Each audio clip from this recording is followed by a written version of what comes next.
The Macabre World podcast is brought to you by Darker Art Studio, home of real human bone jewelry. Stock and custom pieces are available, so visit us on the web at www.darkerartstudio.com and show them your darker art side.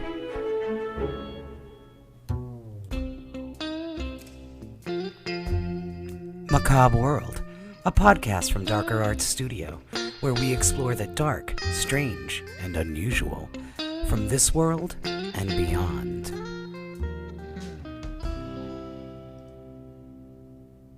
Hello and welcome to the Macabre World podcast. I'm your host, Rocky Digati, and with me is JJ Johnson from Southern Demonology, the podcast, the myth, the man, the legend. JJ, welcome. Thank you very much. Not quite sure about any kind of myth or legend, but I greatly appreciate it and really enjoy being here. Oh, it's wonderful to have you. Tell us a little bit about your background and how you got into doing what you do. Sure. So I grew up in the smallest town in Tennessee, Sladen, which is about 113 people. And somewhere along the way, I got interested in philosophy and religion, and that turned into me studying ancient languages, which opened up the door for me to go to Harvard to study that for grad school. Wound up with a master's of theological studies, fell in love with a lot of these really bizarre ancient languages that not too many people have heard of. Came into contact with the pseudepigrapha, which is a really beautiful set of texts that was written in between the Hebrew Bible and the Christian New Testament. And that's kind of where I hung my hat. I'm like, yep, I love this stuff. I love Second Temple Judaism. That's what I'm going to study forever. So even though I have a different day job than that, that is what most of my work is around. And in 2017, a couple of friends, they invited me to, well, they actually asked me to start a podcast about it all. And that's where I got into that business. And I've been doing that ever since. So where can folks, what's the name of your podcast and where can folks listen? Sure. So it is Southern Demonology. You can find that at southerndemonology.com. We're on all the different podcasts. So wherever you get yours, you should be able to find ours as well. And it's been a lot of fun. Now, you have kind of, that's a very specific area of divinity and research. And there's a lot of, I think there's a lot of untapped discussion to be had as far as historically and theologically from that era, how much of the contents of some of those ancient texts transfers into modern concepts of good and evil. Much more than I think most people realize. So I stopped at getting a master's, but if I ever had the chance to go back for a PhD, which in our field takes roughly about 12 years, depending upon where you go, then what I've always wanted to study was the influence of Second Temple Judaism upon the present day, because you find so many of these small little chunks buried in our current understandings, whether that would be, from Zoroastrianism, which was, the religion that has the oldest written texts in the world, dating back from 19th century BCE, to ancient Judaism, to Second Temple Judaism. It's amazing. But most of the concepts that we have around angelology and demonology and, even further are directly informed from that time period. And it's just absolutely fascinating. Well, and in addition to that, speaking of ancient cultures, you're also immersed in the ancient culture of Japan. I am. Yeah, I lived in Japan for a while. I have been a huge Nihongophile for as long as I can remember. And I've gotten to study a lot about, Yude, which are ghosts, and yokai, which are monsters, and a lot of the different stories around that. And yeah, so it's just, yeah, I love everything about it. Well, I'll be the dope that says it. I'm usually the dope that says it. When I think of Japan and I think of monsters, I think of movie monsters. I think of, all of the movies I saw as a kid on Creature Double Feature with Godzilla and everything. And the concept of Japanese monsters is so not that. Exactly. It is now. Are there current films or because I noticed that there are films now that are really going deeper into some of these cultural areas that we've discussed and some of these more untapped areas. Are there any films that or I know there's a lot of popular anime as well. Is there anything that's tapping into more of the real monster culture of Japan? So there are a ton of films that still directly inherent from their Yurei, which are their ghost period. So even if you go back and watch Ring with Sadako, you'll notice that excuse me, she has long black hair, white dress, pale skin, and that comes straight from the very historical beginnings, and each one of those elements have a definite meaning and history behind them. In terms of the yokai or bakemono, then there are a few. One of the biggest examples is probably a tengu, which is a bird-like being with and they're traditionally very, they range from being evil to trickster gods. So you'll find a few movies that actually feature them quite heavily. In fact, one of my favorite series is the English title is excuse me, Tales of Terror from Tokyo. That is not an easy thing to say, especially with That's a my lot of list. alliteration. Yeah. Yes, it is. But one of my favorite episodes from there is about a woman who's walking down a path and she runs into an elderly man. She greets him. She keeps walking, and then she sees him again, and this keeps happening. And it turns out that he's actually a tengu in disguise. And yeah, it's just you find all of these little references to these things, and if you don't understand it, you're still going to get enjoyment out of it. But if you actually understand like all of the different backgrounds to it, then it just deepens your appreciation for it so much more. Now, what would be something, say, that's a little more mainstream when I think of, because like I said, when I think, of course, the ring is pretty mainstream. A lot of folks have seen that and seen. I think there's more than one version of it now.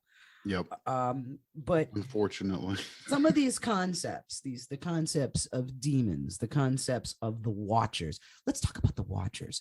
I don't know that a lot of people realize. I think when most people hear that, they're thinking of maybe a Marvel comic type thing, but who the Watchers are, and I'm assuming that's the Watch. Is it the Book of Daniel?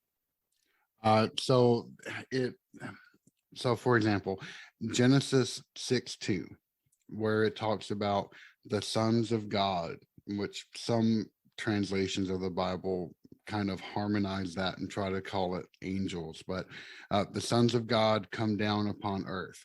And that passage in particular has been so troublesome to so many different people that it actually is kind of forms the basis of a lot of the books of the pseudepigrapha.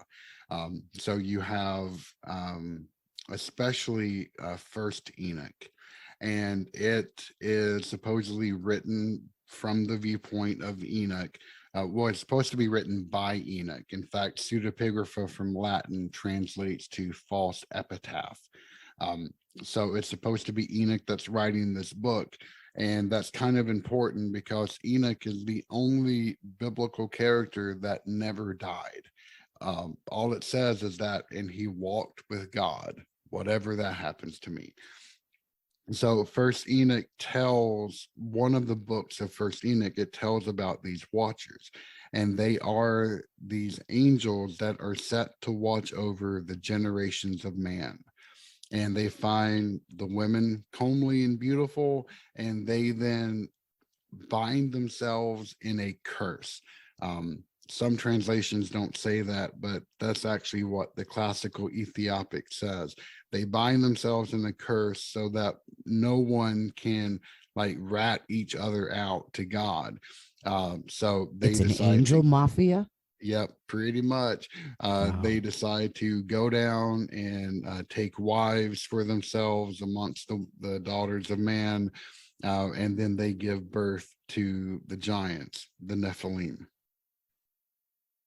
Now these are some terms I have to admit. I'm good with Latin. I'm a lapsed Catholic, but post Vatican II. Mhm. But the Nephilim. I mean, to explain. So these concepts of, see, when you first started talking, and I'm gonna, like I said, I'm pretty ignorant on all of this, so I'm gonna come right in and say the first thing that came to mind was, oh, watchers, oh, guardian angels, oh, they're watching over us. Then it starts to sound a little bit like Goodfellas. Yeah, they really are. In fact, there was an entire period in which, ancient Judaism, when it started off, there was no enemy. Ancient Judaism, there was only God, and God controlled everything from forces of destruction to lying spirits. Doesn't matter if it was good or bad, they all still reported to God. God had no arch enemy to Or speak of. underling. Exactly.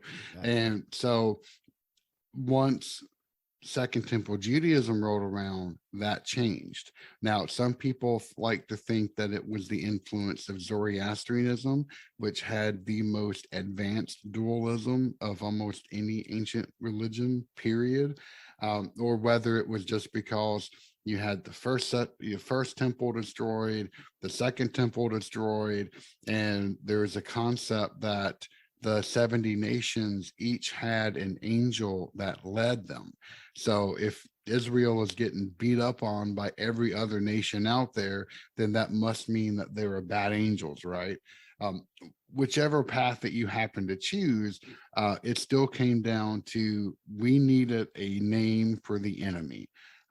Some places chose to go to a incorrect interpretation of the book of Job and picked out the name Hasatan, which is really the legal prosecutor, and it's not Satan because it's a term. It's not a name. However, some went and they tried to make up enemies, and that's what you find in the book of Enoch. You have two particular angels that come out of that. You had the leader of the angels, Semiachaz, or you have the name Azazel. Azazel comes from the book of Deuteronomy, where you have this forgotten rite about sacrificing a goat in the desert Dudael to Azazel. We really don't know what that rite refers to. Is the goat named Azazel? Is it going to an entity called Azazel? Not really sure. But he winds up as one of the captains in the group of the Watchers. And it turns out that God uh, ascribes the most sin to him for what they teach. Because what happened is that once the Watchers descended down to earth, they birthed the Nephilim, but they also taught humanity all of the bad things like makeup and how to Makeup is make bad. makeup is like one of the worst sins for some god awful reason. I don't know. Have you seen how the ladies are doing their eyebrows these days? I might be on board with that. I know I've nothing seen some about eyebrows fashion. that definitely look simple, but don't write me letters, please. But there are a lot of interpretations, and I mean, I did take a course in college about the Bible as a historical document, as far as like when it was revised, why it was revised, who revised it, which version broke off, and why. And there's, I mean, that's a 3-month course in and of itself. Absolutely. just to kind of figure out some of the. So it's a lot of the things I'm going to say that the average Joe walking around, and I'm definitely in that zone, are gonna figure, when we hear about things like angels and demons, the references are either to modern Christianity, modern Judaism, and even that, even but I don't even hear anything about a lot of the ancient background. So that's amazing. Now, the spirits of the Nephilim that broke the world. Tell me about that. Yeah. It's So your phrase. Your so phrase. the giants, I mean, the angels copulated with women, and they birthed the giants, which are these huge creatures that lusted and ate everything, usually at the exact same time. So they would eat people, they would eat every animal they could find, and they would also copulate with pretty much everything that they could find. Well, they were an abomination upon the face of the deep, because they were both of flesh and of spirit. Things got so bad that all of the people of the world cried out to heaven, and God heard them. And so he sent four of his, mainly known archangels down to take care of things. So they bound the watchers and threw them into the desert due to El. Raphael, whose name means the healing power of God, he unleashed the deluge, the flood, in order to purify the land. And they killed the giants. They made them go into war against each other so that they slaughtered themselves. The problem is that they didn't go away. The giants are still floating around in the atmosphere. Their spirits are still there. In fact, not even the deluge could take care of them. And by Uh, deluge, you're talking about the Noah the flood. flood. Yeah. The flood.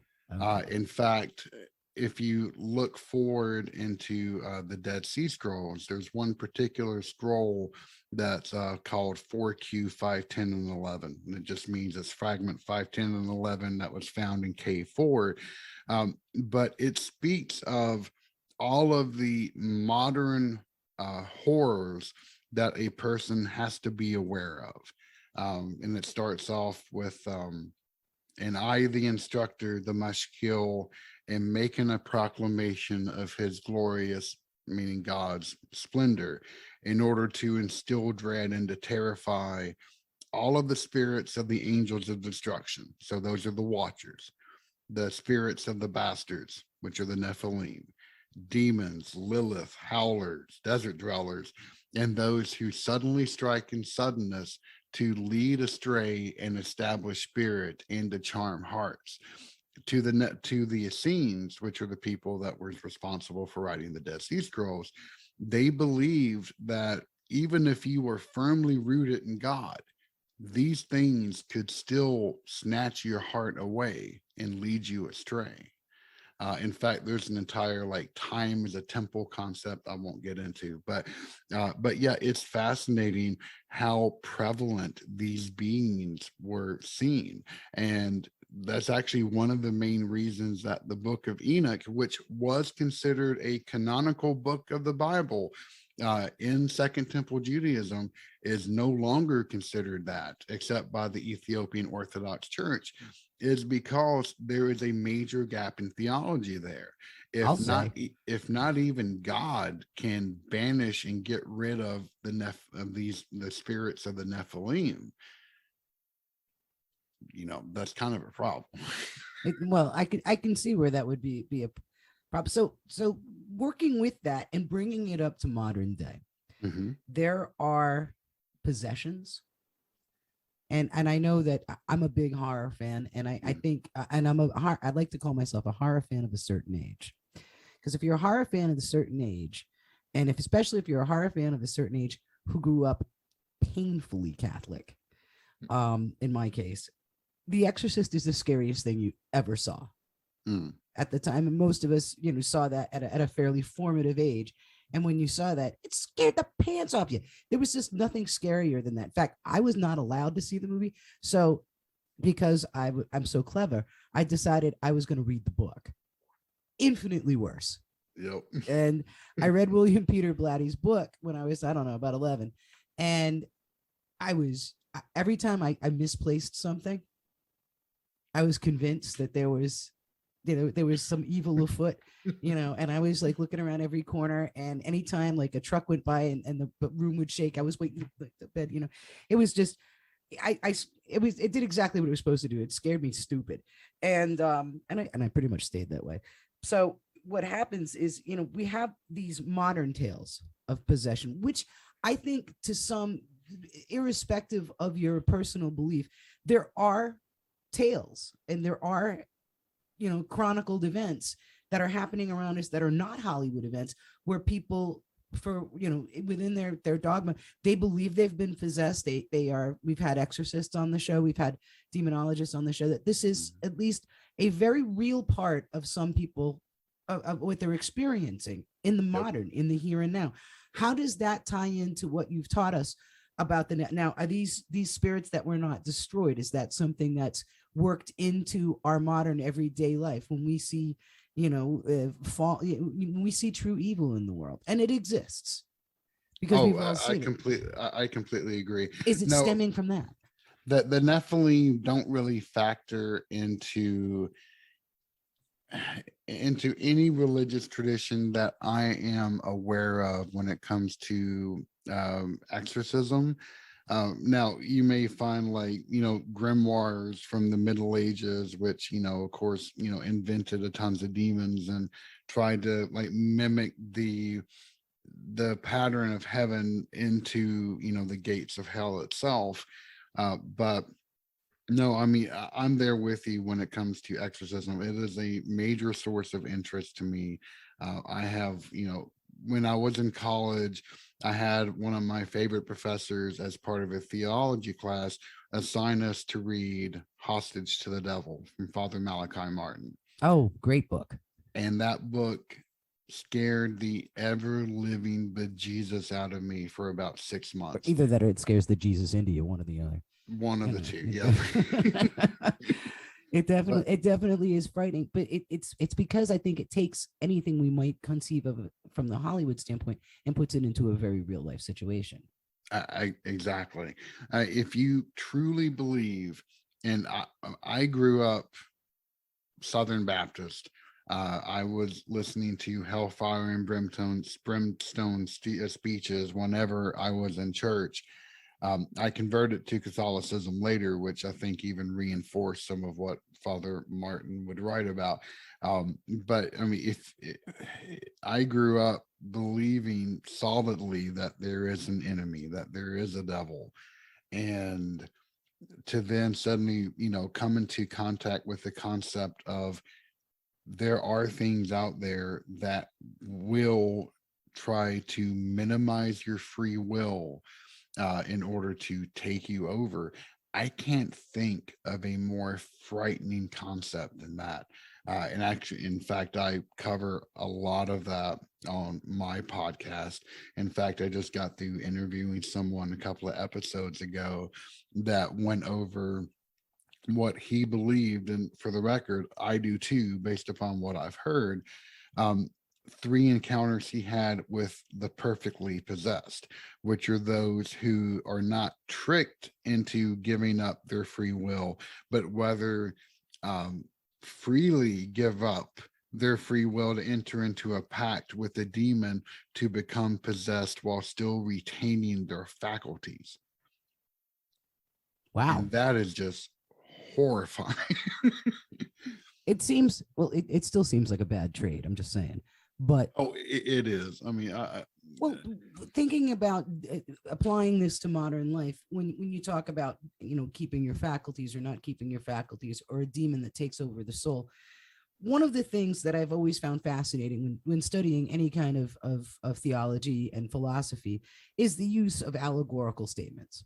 Mm-hmm. Is the imagery and the allegory and the metaphors are loaded on top of each other, and it's very me personally, like I say, I always refer to myself as a lapsed Catholic. I'm actually a universalist. I think everybody's got a little bit of the right idea. And I'm Mhm. very open and to all any and all opinions and spiritualities. However, when you were talking about that, I was thinking of like, is there a correlation to some things like mental illness? Are we mistaking one for the other? Whether there is, how about somebody like the opioid epidemic?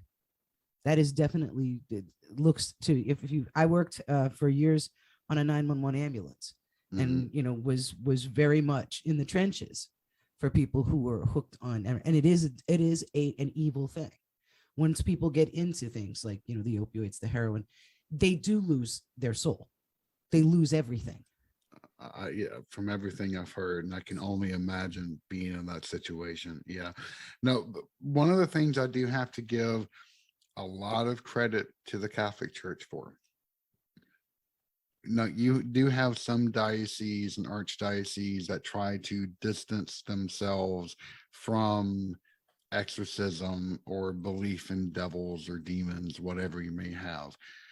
But when the Catholic Church does give permission to exorcise someone, they and there are two different types of exorcism. There's an exorcism of place, and then there's an exorcism of person. But when it comes to person, they do go through the ringer in order to try to validate that someone is truly possessed. So they go through extensive medical exams to make sure that it's not a physical issue, and then they go through a ton of psychiatrists and psychologists to ensure that it is not a mental problem. That and there's a couple of different qualifying things, like, does the person have secret knowledge in which they absolutely cannot know in any other way, shape, or form, but yet they are exhibiting on a regular basis? Like speaking a language they don't know. That's another one. Can they speak languages that they don't know? Is there major temperature changes going on in the room? Are they able to levitate themselves or other things? These are just some of the qualifications. And if you come back negative for the mental and for the physical, and positive for some of these other things that cannot be explained, then and only then are you supposed to be cleared in order to get an exorcism from a priest. Which I understand that actually makes perfect sense, and it sounds like due diligence Yep. in that case. But stepping into the realm of allegory just a little bit, what if the evil behind the opioid epidemic, what if the evil behind the paranoid schizophrenia that may produce someone who does nefarious deeds, or whatever I'm just picking out examples. It is a medical fact that they have these issues, but what plants that seed? Could it come from a spiritual place? So That's a crazy slippery slope, I know. no, I I love threw the you up on top question. of there with skis. I love the question, but I'm always led back to this distinction. There are two types, at least, of evil in the world. There is an evil that is rooted in just pure selfishness or ignorance, and then there's one that is rooted in absolute hatred and destruction. And if I see, for example, the drug epidemic, I would kind of rate that in the former rather than the latter. That makes And sense. yeah, and it's not saying that it can't be absolutely destructive and it can't lead Oh, it someone sure is. down a path of Absolutely. rage, but I would kind of It's classify destructive. that differently. Yeah, well, I mean, there's often been discussions about, like, people argue about, let's say, Saint Joan of Arc, whether she heard voices, and a lot of the prophets that are quoted in different texts, do they hear voices? And some people look at it in a kind of a clinical hindsight and say, that's also a little bit like paranoid schizophrenia. That's true. I mean, we can always put our clinical stand, but one thing I love about people is we're willing to talk ourselves out of anything. That is very true. And I will say this: I'm going to play my own devil's advocate for a minute, if there truly are demons, and I'm in the boat that really believes in this stuff, for good or for ill, and if you take kind of the modern concept that a demon is there to corrupt absolutely everything they can get their hands on, then drugs would be a perfect way of going about that. It would be a tool. How can I take away someone's free will, enslave And them that's to a where I was concept going. or Yes. to a substance, and then denigrate them, it's Into just the bad wallows, stuff. as I call them, into the wallows. And because I think that that the concept of good and evil gets so blurred in modern society. I mean, we are, I think, as a species, as intelligent as we've ever been, in the sense that we have, we've developed amazing knowledge sharing, communication. We have the best tools as monkeys that we've ever had. Yep. Absolutely. Because, but the unknown, sometimes, every time someone is uncomfortable or unfamiliar, or something is a little, it always gets lumped into the evil category. I had a terrific conversation a couple of 3 weeks back, and if folks are new to tuning in, definitely go back to this one. It's a great conversation with Dan Sturgis from the Paranormal Caught on Camera. And one of the things we talked about was shadow people. Of course, now there are so many TV shows that have, either investigations or paranormal cameras, and it's really cool because there's cameras everywhere. They catch all kinds of things. Mm-hmm. And some of these videos, I have to say, are very unusual and very, very curious.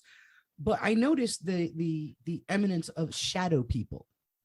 And you will often see in many of these videos, there's a shadowy figure that appears briefly peeking out, or whatever and in some cases, I always wonder if that's just Ed putting his hoodie on and then going out in the back room, because he was really just looking for beer, and he just happened to go in and then just duck around. But and see, he's also the guy with the Bigfoot suit. But they go camping after he's had a couple. But and you know what, I really do think that there's crypto. Don't write me letters. Cryptozoology is a very legitimate field of study as well. But when we see something we don't understand, and especially if it's associated with dark, i.e. shadow people, we jump. We always take that leap. Well, they're an evil entity. I don't think an evil entity would be that passive. What do you think? I don't think he's going to peek around a corner and go away. Yeah, it's a really good question. But the other flip side of that is we don't take a lot of these types of investigations seriously. If you are a scientist and you suddenly want to study like the scientific basis of there truly are spirits, then you will be shut out of academia faster than you can even blink. There's a stigma to a lot of this. So it's either you embrace it wholeheartedly but have zero evidence for it, or you turn your back upon it and come up with every alternate example that you can possibly think of, no matter how ridiculous it may sound. Yeah, it's either one. It's very polarizing, I think, especially in the academic community. I mean, there are legitimate academic studies that are done, and there are a number. It used to be, it was just those folks down at Duke, but at the Rhine Center for Parapsychology. But now, other factions are studying things like extrasensory perception and everything, and there is. People are talking about demons, and they're talking about possession and faith healing, and some of the things that were growing up in, and I'm of an age growing up in the 70s. We heard about faith healers. It was sort of a word of mouth thing, because it really wasn't on TV too much until much later on, until Geraldo Rivera, really. And and then we talked about these things, and I'm gonna pull the north-south card on you. When it was something we saw almost in the sense of an anthropological religious view of people screaming and getting possessed in the South. It was always, there were snakes sometimes, and there was, a lot of faith healing, and it was very dramatic.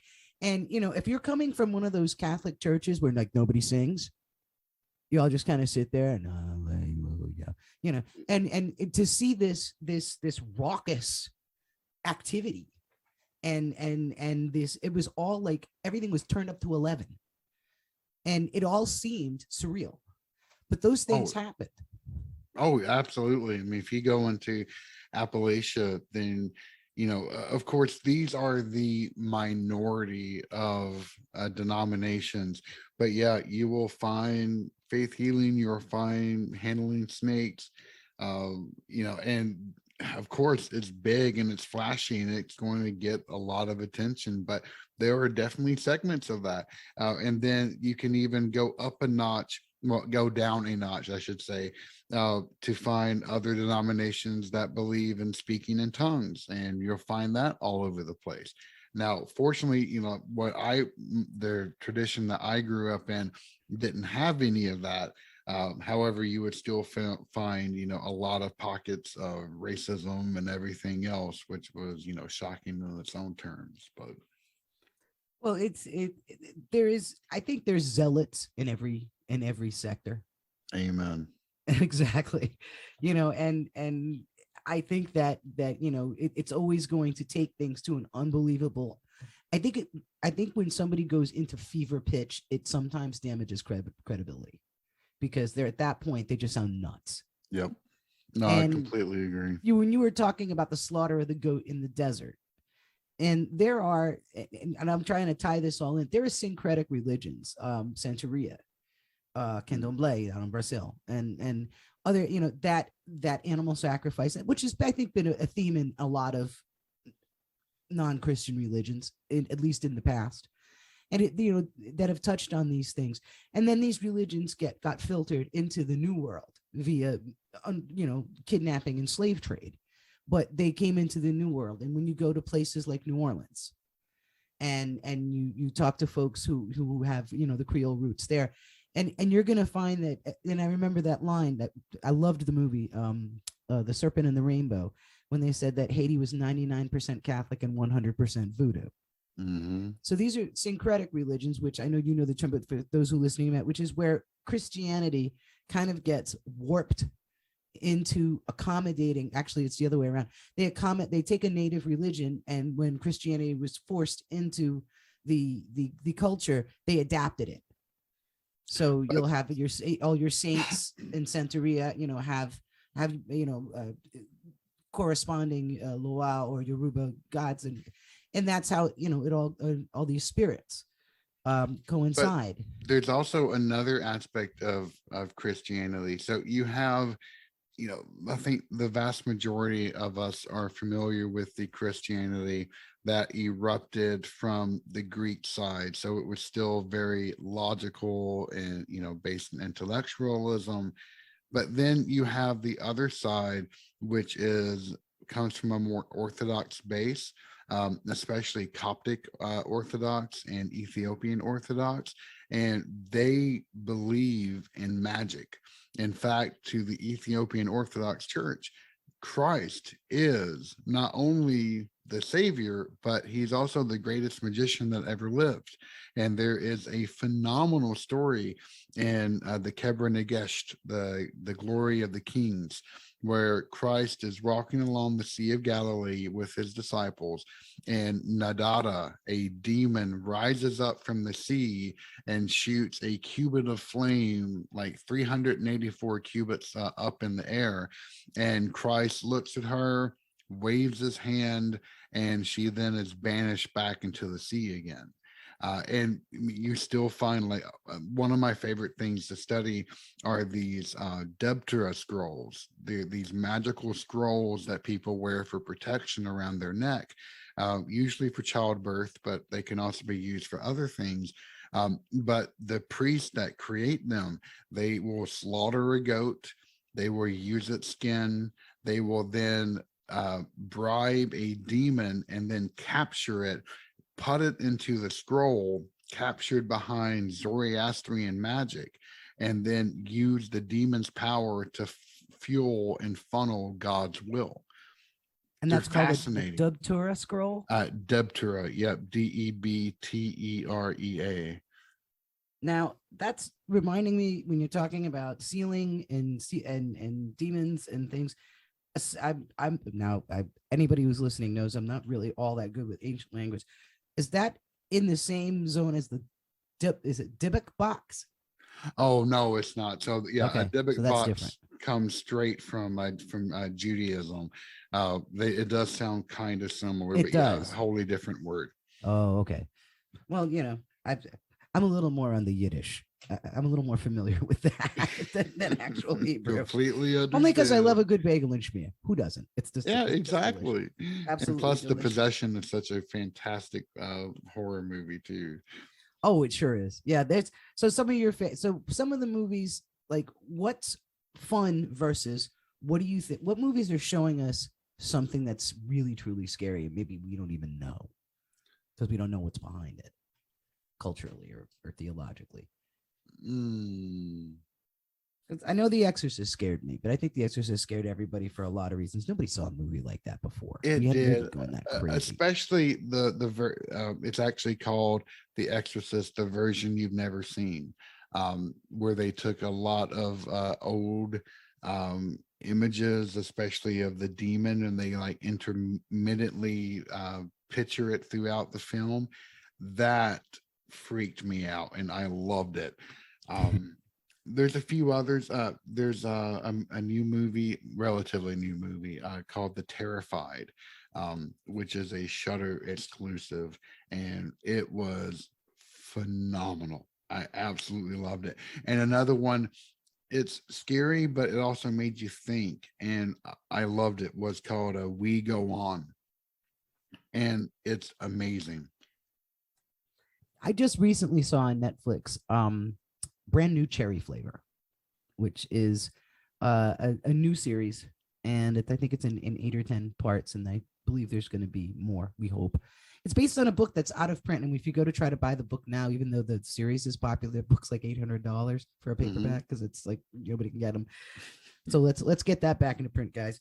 But brand new cherry flavor was very much incorporating some of the concepts of Brazilian syncretic magic, some of your Haitian concept, the concept of zombie and all of that. And it really had a lot of root concepts that were not, Hollywood concepts. They were concepts that came from the culture. And I think that it's amazing how many of the movies and TV shows and other things that we see really do have their roots in far more for darker ancient concepts. I actually have the perfect example. It's not so much on the dark side, but um, one of my favorite things is to find a movie that is so well researched that it takes me back. And the one of the best examples of that is The Prophecy. That actually had, if there's a scene in that movie where the characters go into this cave and they find this angelic writing. Yes. I could not find reference to what that writing was. I asked professors. I was actually in college when I saw this for the first time. I asked everybody, could not find it until I finally tracked it down a number of years later. And it comes from it comes from astrological sigils that was created in the 17th century, in which my college actually has the original Oh, no magical way. grimoire that it comes from. So the place I actually like learned about the mystery wound up having the answer all along That's years fantastic. later. Yeah, it was awesome. Well, The Prophecy was a brilliant film, and no deference to the fact that Christopher Walken was amazing. Yes, he is He's just well, absolutely. he's just cool in everything. I think we can all agree.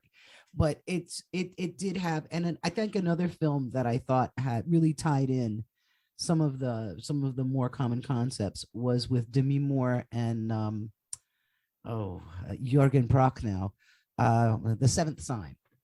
It was very much very Book of Revelations. Yeah, I have not seen that one. And I know know it's the an older movie film. though. I want to say that came out in the late 80s, early 90s. And one of the first times I had ever heard reference to the Guff. Hmm. And that was something new to me because, again, lapsed Catholic, and I grew up when I grew up, we didn't really read the Bible. You went and Right. heard your bits of it at church, and you heard the homily from the priest, and he gave you, his interpretation, and that's how you did that. But and a lot of this stuff was very focused on the New Testament, and I think when you look to the Old Testament, you're going to see that that's where a lot of these cornerstone good and evil things come with. So, have you ever seen an angel? I'm not, and I'm not being, I mean, I'm awfully glib, I know, but I mean, I'm not being funny. Have you ever seen evidence yourself personally of an angel or a demon that exists? I have not seen an angel. I have had episodes earlier in my life in which I felt like I was touched by something that kind of refilled my faith. But there was no kind of imagery associated with that. I have seen darker entities in my life. I don't know what they are or what they were. I don't think it was full on demonic. But yeah, I've had a few experiences along that front, but I've also have experienced like a man, spirits that were obviously of a person that scared the ever living bejesus out of me. So Really? What happened? Tell me a story. so I was in Japan. I was living there. I was there for work, and uh, there's a common. So the first thing is that the Japanese believe in spirits. They believe in ghosts. I mean, without a doubt in the world. And one of the things that you are not supposed to do is walk by a graveyard because there's a common concept that a spirit can attach itself to you. I didn't really, I mean, I believed in ghosts, but I didn't really put too much stock into that. And the place that I was living at was situated right next to a graveyard. And so I would walk by this thing all the time and take zero precautions when I did it. And were you the only person walking by it? Oh no, Was this was everyone like else avoiding it? I'm just curious. no, so most people would avoid the alley. Gotcha. There was a back alley in which was right beside this. Very few people ever took that route, and it didn't never bother me. So I would walk it all the time. Well, there was one night where I had a dream, and I'm not much of a person to put stock into dreams, but this one was so weird I cannot explain it. I dreamed that there was an entity out on the balcony and it was hammering to get in and it was screaming a word at me over and over, but I didn't hear it with my ears. It was like it was lodged deep in my brain. I don't know what you would call it, if it was some sort of like psychic attack or anything. But it was the weirdest sensation and it hurt. It hurt more than anything I had ever experienced before. And it just kept screaming, Haidu, Haidu, Haidu. And then I woke up to my phone beeping with an earthquake alarm because there was an earthquake going on right that moment. Oh my It was a goodness. minor one, but still, yeah, we would have earthquakes all the time because I went to Japan shortly after 3/11, where Fukushima Daiichi went, had Right. all of the troubles and everything else. So uh and I remembered that word, and I'm like, okay, I've got to look this up. And I went and looked in my dictionary, and sure enough, Haidu is a word that means to enter. This So that thing was a wanted let in. me in. Yeah, and I did not know that word when I was living there at that time because this was almost right in the beginning, and yeah, that scared and still continues to scare the crap out of me. So yeah, I began taking precautions of having little bowls of purified salt by the entranceway right Well, after that. salt's a pretty common award that you'll see people across the doorway, to use Absolutely. it as a cleansing, circles of salt for protection, and it's a pretty common element. So I know that you've referenced a ghostly attack on Tokyo. Yeah, that was exactly the one I was just talking about. Oh yeah, that's just, it's terrifying because I know that, like I said, one of the greatest things in the world is to get into a culture outside of your own, Mm, because it's really going to open it'll either give you new beliefs or cement the ones you already have, one yep, or the other or both, depending, you know. And I think that it's always interesting to get into what others, and it's not an argument in Japan whether ghosts exist. It's in other places, especially in the Eastern Hemisphere. It's a given. exactly. There's no debate. And a lot of the videos that come from that area of the world that you see on some of these shows, everybody's like, oh yeah, well no, that we see that all the time. Yeah, and I've experienced other things that I cannot explain. Um, but yeah, no, I mean, just steeping yourself into Japanese culture, from being able to pray at a jinja, a temple, to respect, because a lot of Japanese people, they will give foreigners, or the crew term is gaijin, a pass when it comes to knowing anything about their culture. And if you actually show that you are willing to play by the rules, the respect that you will get just skyrockets 1 billion%. It's a fascinating culture, also a very ancient culture, and Yep. their religion goes back into the same eras and earliness that we were talking about with some of the other. So if people wanted to have a little bit of a better handle on some of these things, what resources would you recommend if they wanted to learn a little bit more about Second Temple Judaism and some of these, and the Nephilim, and some of these warring factions and watchers? So there are English translations of First Enoch and other books of the pseudepigrapha. Those are easily accessible through Amazon or through whatever other book reseller that you want to find those through. Those are fantastic. There is another publication out there that's much more academically geared, but it's called the Dictionary of Deities and Demons of the Bible. That's published by Brill, which is a publisher out of the Netherlands, I believe. But it provides tons of different references all the way throughout. You can also, I'm not trying to self promote, but I go through a lot of this stuff on my podcast. No, this is the place to do it. That was my Okay, next good. question, was let folks know where to hear you. But yeah, you can always come to Southern Demonology. I've covered everything from the pseudepigrapha to Second Temple Judaism to Zoroastrianism, all the way throughout. And I try to break it down and make it very easy to understand with references. So, feel free to come by and ask any questions. We also have a Discord server in which, we have a lot of people that ask a lot of stuff, and we're all very friendly. So, yeah. But I mean, and I'm actually putting together a list of good read books right now, in which other people can hopefully, go and find things in which they want to see. Because one of the problems is that there are a ton of books on this subject. There are very, very few that are reliable or trustworthy. And that's the sad part about it. You find a lot of these people, especially of the coast to coast AM group, that will sit there and pitch out every harebrained idea ever known to humanity. The book Evil Archaeology comes to mind. And they're just, they have so much misinformation in them, it's kind of ridiculous. And that's one of the things that I like to go by. I believe in academia, I believe in the scholarly method, and I try to impart any information that I think is true and worthy to those that happen to listen.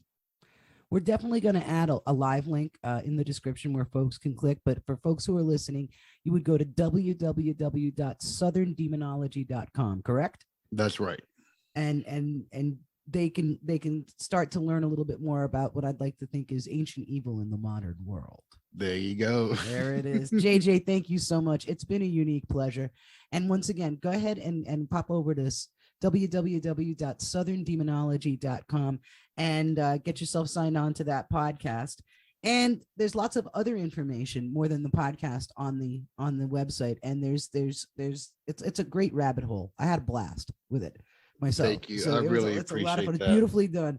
So folks, go ahead and go over and check out southerndemonology.com. JJ, thank you so much. It's a pleasure. And I hope to have you on again soon. Oh, I would love to come back, and I hope to have you on mine as well. Thank you so much for the opportunity. It's a deal. Thank you for listening to Macabre World. You can find us on the web at www.darkerartsstudio.com.